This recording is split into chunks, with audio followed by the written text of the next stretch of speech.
What's up, guys? I'm DK, and you're watching Pro Wrestling What If, the series where I look at the different what if scenarios as terms of the world that we call professional wrestling. This weekend will be the first premium live event since WrestleMania 41 with Backlash. For the longest time, fans would have had to wait up to 4 to 5 months until the next pay-per-view, which would be SummerSlam in August, until 1993 when they introduced King of the Ring as its own event happening in June. However, all the other months wouldn't have events like those mentioned, plus Survivor Series, Royal Rumble, and WrestleMania. That is until May of 1995 when the World Wrestling Federation would introduce In Your House that would cover the remaining months, thus having a pay-per-view event scheduled once a month throughout the calendar year. The events would be titled In Your House with a number at the end until the 7th event in April of 1996, where they would add a secondary name to it. They would begin to slowly transition out of the name near the end of 1997, using In Your House as the secondary name until February 1999 with St. Valentine's Day Massacre. In Your House would no longer be featured in the pay-per-view event name starting in April 1999 with the first installment of the PLE that's happening this weekend, Backlash. In Your House would make its return as a part of the NXT brand from 2020 to 2022, but has once again retired as a pay-per-view event since then. And generally, when it comes to these B-tier PLEs, we can assume what the main event would be for these events, but what if somehow the main events would have been entirely different than what we saw? So with this month marking 30 years since the first In Your House event, today we're going to be discussing what if every In Your House main event was different. And if you like viewing the shorts portion of the channel, also we had done a series of In Your House shorts relating to the main event result being different. And if you end up enjoying this video, don't forget to hit that like button, share this to all your friends, subscribe, and press the notification bell for when future episodes get released, and leave a comment down below about today's topic or suggesting a future topic for an episode of Pro Wrestling What If. Kicking off with the first In Your House, the main event was Sid versus Diesel for the World Wrestling Federation Championship, but had it not been that match, I think it would have been Bret Hart versus Jerry the King Lawler. Once Bret Hart finished his underwhelming feud with Bob Backlund at WrestleMania 11, he would reignite his feud with Jerry the King Lawler that happened during 1993. To kick off the night for this event, Bret Hart would already have a match against Hakushi and would offer Jerry Lawler to have a match with him later on in the night. This match, based on storyline aspects, is really the only option I can go with to be in the slot of main event had it not been the world title match. In Your House 2, the main event was also another match between Sid and Diesel for the World Wrestling Federation Championship, but had it not been that match, I think it would have been Shawn Michaels versus Jeff Jarrett for the Intercontinental Championship. The Intercontinental Championship was still often regarded as the workhorse championship of the company. In 1995, Shawn Michaels had turned babyface and was on his way to being the top guy of the company during the New Generation era. So having this match as the main event would make sense, especially setting up for the following month at SummerSlam, where we got the rematch from WrestleMania 10 with Shawn Michaels against Razor Ramon in a ladder match for the Intercontinental Championship. In Your House 3, the main event was Diesel and Shawn Michaels against British Bulldog and Yokozuna in a winner-takes-all match for the Tag Team, Intercontinental, and World Wrestling Federation Championships. But had it not been that match, I think it would have been Bret Hart versus Jean-Pierre Lafitte. Normally, if a title match is the main event, I would be able to just say that a different title would be the main event, like I mentioned with In Your House 2. However, it made it increasingly difficult here because all of the championships that the World Wrestling Federation had to offer were on the line in one single match. Although any of the other matches make no sense whatsoever to be the main event, with Bret Hart already being the face of the company at this time, this is the reason that his match could have been main evented here, much like Hulk Hogan main eventing during the Golden Era. In Your House 4, the main event was British Bulldog versus Diesel for the World Wrestling Federation Championship, but had it not been that match, I think it could have been Razor Ramon and Dean Douglas for the Intercontinental Championship. Razor Ramon and Dean Douglas had already been feuding with one another, even having a match at the prior In Your House event. This match was originally going to be Shawn Michaels defending the title against Dean Douglas, but due to getting beaten up by a Marine outside of a bar days before the event, Shawn Michaels was injured and had to vacate the title, thus allowing real-life friend Razor Ramon to take his place and would end up becoming the new champion at the end of the night. Plus, at this point, there was the Clique, so they could have politicked their way to being the main event theoretically. In Your House 5, the main event was British Bulldog against Bret Hart for the World Wrestling Federation Championship, but had it not been that match, I think it would have been Undertaker versus King Mabel in a casket match.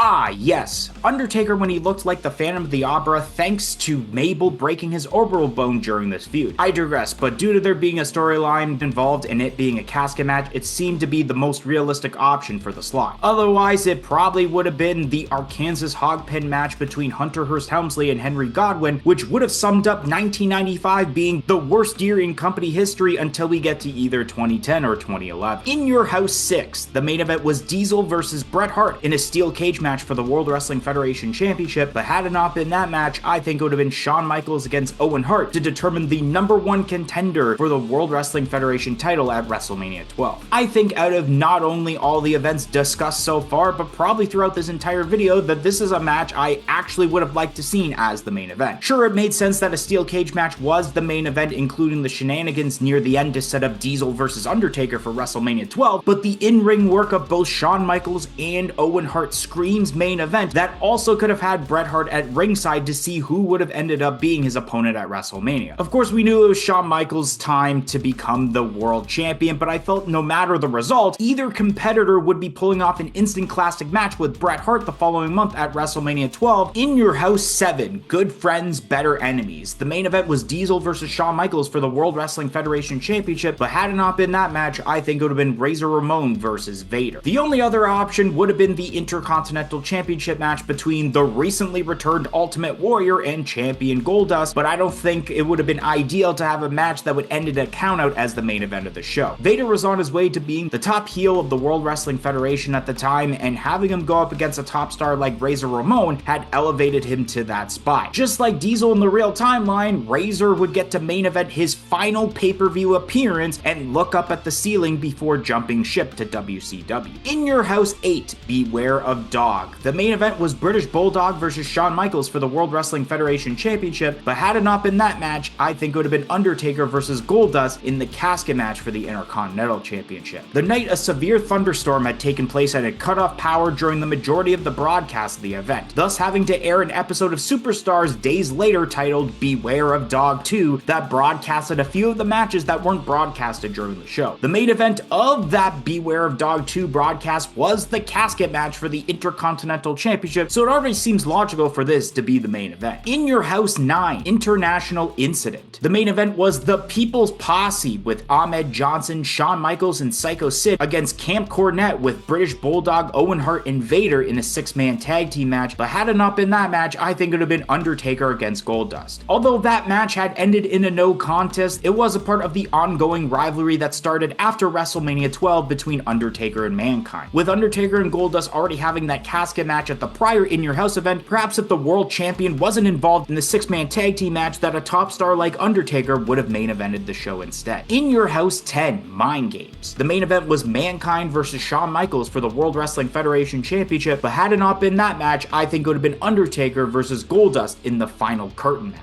You could pretty much copy and paste what I said about the last In Your House and put it here, besides the fact that it made more sense here since there's a gimmick type of match involved, unlike International Incident where it was just a regular singles match. In Your House 11, Buried Alive. The main event was Undertaker versus Mankind in a Buried Alive match, but had it not been that match, I think it would have been Psycho Sid versus Vader to determine the #1 contender for the World Wrestling Federation title at Survivor Series. Now, it would have been weird if the Buried Alive match wasn't the main event, considering the secondary name to this In Your House is Buried Alive. Mind you, there are a couple events we have yet to discuss that actually do just that for some reason. Now, it would make sense just to choose Shawn Michaels' title match against Goldust here, but for some reason that was actually a dark match for this event, so my only realistic option is to choose Psycho Sid versus Vader, as it would determine who Shawn Michaels would defend the title against at Survivor Series. Plus, it had included Shawn Michaels on commentary during the match, so at least it would feature him in some sort of way. In Your House 12, It's Time. The main event was Bret Hart versus Psycho Sid for the World Wrestling Federation Championship, but had it not been that match, I think it would have been Undertaker versus the Executioner in the Armageddon Rules match. Now, I know this match wasn't the greatest since we had a Terry Gordy that was unfortunately past his prime, something that was discussed about in the Dark Side of the Ring episode on Terry Gordy. But with the Executioner being a part of how Undertaker was buried alive in the first place during the last In Your House, and attacking Undertaker after his match against Mankind at Survivor Series, that I had enough compared to the other matches as terms to a story to end up being the main event had it not been Sid versus Bret. In Your House 13, Final Final Four. The main event was Bret Hart, Stone Cold Steve Austin, Vader, and Undertaker in a four corners elimination match to determine the vacant World Wrestling Federation champion. But had it not been that match, I think it would have been Hunter Hearst Helmsley versus Rocky Maivia for the Intercontinental Championship. Rocky Maivia, later known as The Rock, would make his debut at Survivor Series a few months prior and would be pushed to the moon by winning the Intercontinental Championship a few days before this event from Hunter Hearst Helmsley himself. This would be one of those instances that if the World Championship wasn't involved in the event, that the secondary championship would likely take its place, especially with the babyface Rocky Maivia being the one that walks out retaining the title. In Your House 14, Revenge of the Taker. The main event was Stone Cold Steve Austin against Bret Hart to determine the #1 contender for the World Wrestling Federation Championship, but had it not been that match, I think it would have been Mankind versus Undertaker for the World Wrestling Federation Championship. Remember when I said that it would have been weird if the Buried Alive match wasn't the main event of the show titled Buried Alive? Well, this event basically embodies that, where Undertaker's name is a part of the event title, but he's not in the main event. I get it that Austin and Hart's match the month prior at WrestleMania 13 would change the landscape of the entire company, but in no way could they top off that match for it to be considered the main event of this show, especially since the result of the match they had at this event ended in a disqualification. Already with all the other In Your House main events, it had involved the world champion in some sort of way, and with what I just said about the name of the event, that's why it would have made sense for Undertaker to main event this In Your House and conclude the year-long rivalry against Mankind by retaining the World Wrestling Federation Championship. In Your House 15, A Cold Day in Hell. The main event was Stone Cold Steve Austin versus Undertaker for the World Wrestling Federation Championship, but had it not been that match, I think it would have been Ken Shamrock versus Vader. Ken Shamrock was the special guest referee for the Stone Cold Steve Austin versus Bret Hart submission match at WrestleMania 13 and would shortly make his in-ring debut for the company. This event marked Shamrock's first pay-per-view match in a very hard-hitting bout that resulted in Vader's nose getting broken in 4 places. If there's any match on this card that could have been the main event based off of legitimacy, it would have been this one that also had the former UFC fighter go over with the ankle lock submission. In Your House 16, Canadian Stampede. The main event was Stone Cold Steve Austin, Ken Shamrock, Goldust, and the Legion of Doom against the Hart Foundation in the 10-man tag team match, but had it not been this match, I think it would have been Vader versus Undertaker for the World Wrestling Federation Championship. To many people, this event is regarded as the best In Your House pay-per-view that the World Wrestling Federation ever produced. Only 4 matches throughout the event, but it actually follows the current format used on B-tier events of being 4 to 5 matches. On any other show, it would have made sense for the World Championship to be the main event, but this is the start of where we would see that whatever feud draws the most should be the main event, no matter if it's a title match or not. The unique dynamic where the Hart Foundation would be booed in the US, but with the event taking place in Calgary, Alberta, Canada, that they were the ultimate baby faces that night. So having Undertaker and Vader's match not main event here was the right call, but under different circumstances, this would have been the main event. Ground Zero, In Your House. The main event was Shawn Michaels versus Undertaker, but had it not been that match, I think it would have been The Patriot versus Bret Hart for the World Wrestling Federation Championship. Like I basically stated with Canadian Stampede, it's all about who's providing the best story at this point, especially with Undertaker versus Shawn Michaels ending in a no contest to set up the first Hell in a Cell match that would take place at the following In Your House event. Otherwise, it would make sense that the World Wrestling Federation Championship would be the main event, with it being very gimmicky over the whole Canada versus US rivalry, as the challenger was The Patriot, a superstar whose theme song sounded very familiar, perhaps one of another American hero, you can say. Bad Blood, In Your House. The main event was Undertaker versus Shawn Michaels in the first ever Hell in a Cell match, but had it not been that match, I think it would have been Bret Hart and the British Bulldog against The Patriot and Vader in the flag match.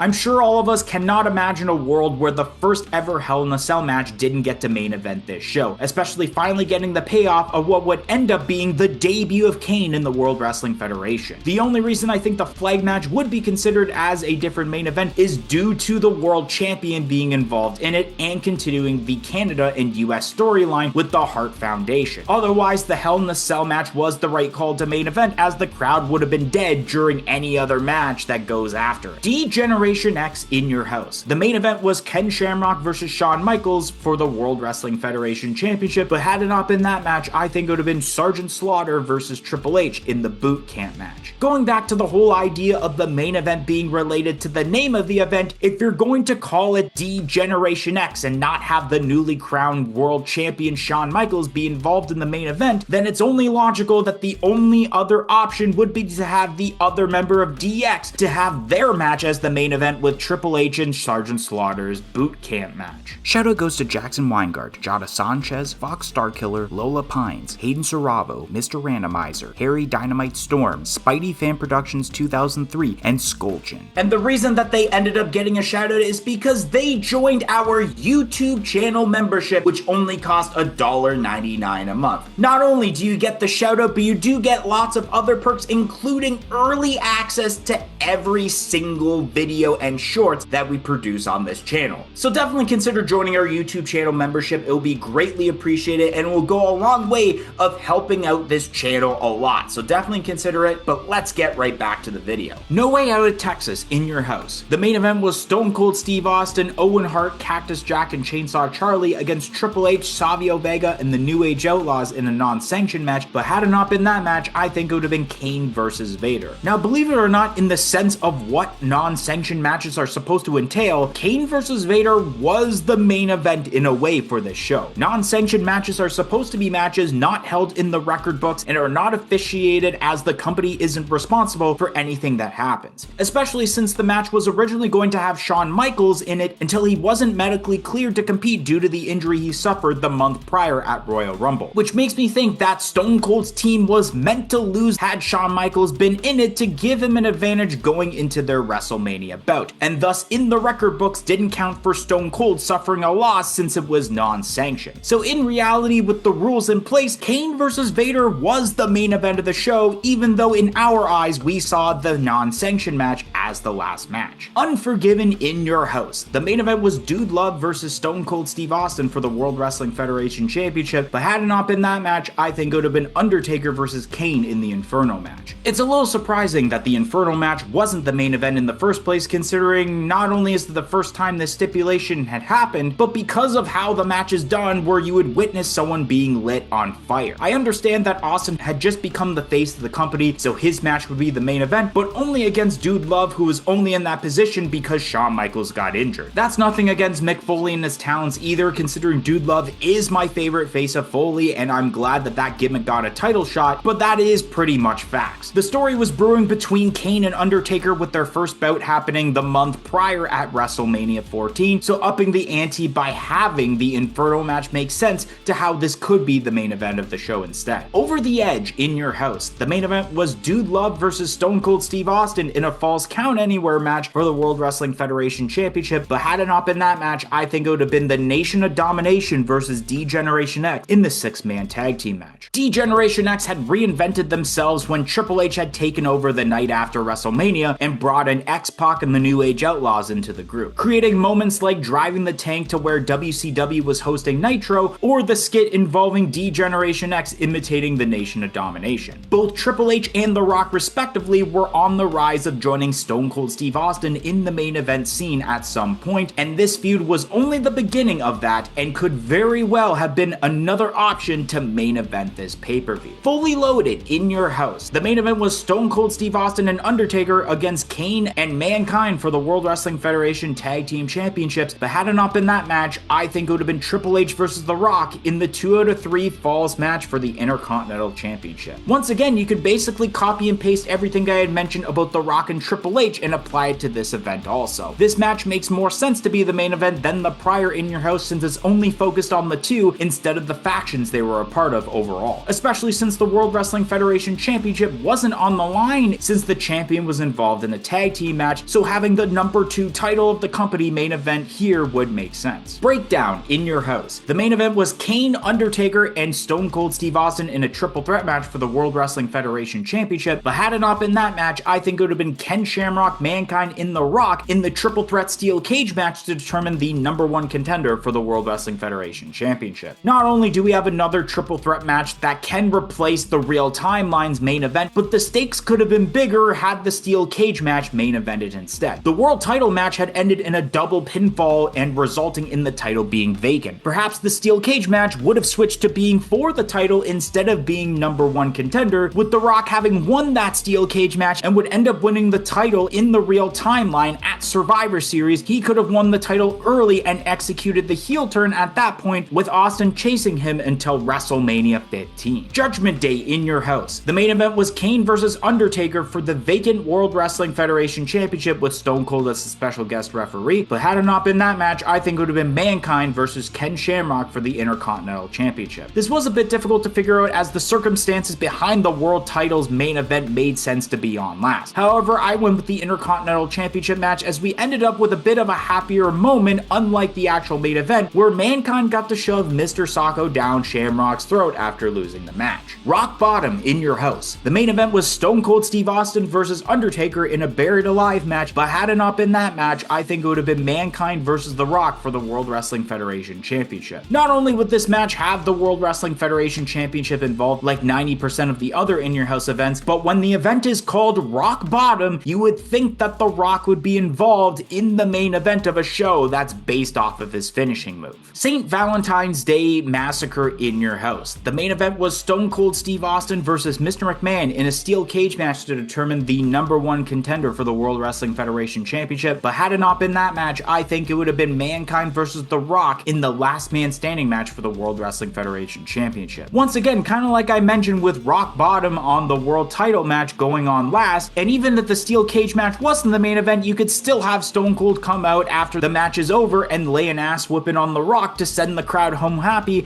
as we can confirm Stone Cold versus The Rock at WrestleMania 15. The first In Your House under the NXT banner with TakeOver In Your House 2020. The main event was Io Shirai, Rhea Ripley, and Charlotte Flair in a triple threat match for the NXT Women's Championship. But had it not been that match, I think it would have been Velveteen Dream against Adam Cole in the last chance backlot brawl for the NXT Championship. Now, normally on the majority of NXT pay-per-views, it would usually be the NXT Championship main eventing. However, with Charlotte Flair involved in the women's title picture and being a part of the main roster, that's why I believe it ended up being the women's match as the main event. NXT TakeOver In Your House 2021. The main event was Adam Cole, Johnny Gargano, Kyle O'Reilly, Pete Dunne, and Karrion Kross in a fatal 5-way match for the NXT Championship, but had it not been that match, I think it would have been Legado del Fantasma against Bronson Reed and MSK in a 6-man tag team match for both the NXT North American and Tag Team Championships. This is a bit of a random choice to choose here when you have an excellent women's division with their title match, or even a storyline going on between LA Knight and Cameron Grimes that could be contenders to main event. The reason I went with this match is because it is almost a callback to the main event of In Your House 3, where it was a tag team match with multiple titles on the line. It's too bad the NXT Championship was involved in a different match, because it would have been a complete callback to the match with the tag, mid-card, and world titles being on the line. And the final In Your House being NXT In Your House 2022. The main event was Joe Gacy against Braun Breaker for the NXT Championship, but had it not been that match, I think it would have been Wendy Wu versus Mandy Rose for the NXT Women's Championship. This was the time where the NXT Black and Gold era was officially over and we were in the 2.0 era, or as some people would say, the Rainbow era. A lot of new talent was being developed, with only a few of them like Joe Gacy with prior experience on the indies instead of homegrown in the Performance Center. Mandy Rose, prior to winning the championship, already had star power from the main roster, which is why I think she would have ended up main eventing here, just like I had mentioned a bit ago with Charlotte Flair, and why I think the women's triple threat match in 2020 had main evented that show instead of the NXT Championship.